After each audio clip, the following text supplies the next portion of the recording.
What's up everyone, in this video I'll show you how to add a job board to your Wix website.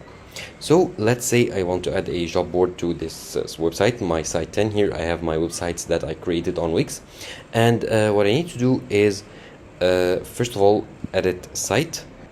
It'll open up my site in the Wix Studio Editor, and in here you want to go to App Market, and here go to App Market, and in here you want to search for job. Okay, so this is a job board here. You have many job board apps that you can choose from.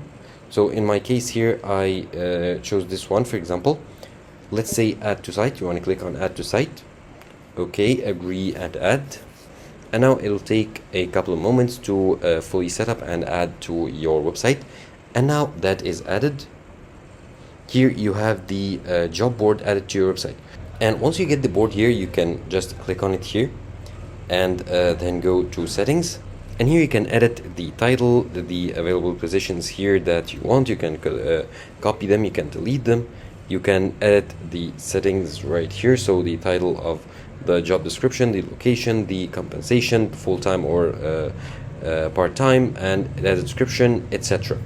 And you can edit all these settings here within the job listings on your website.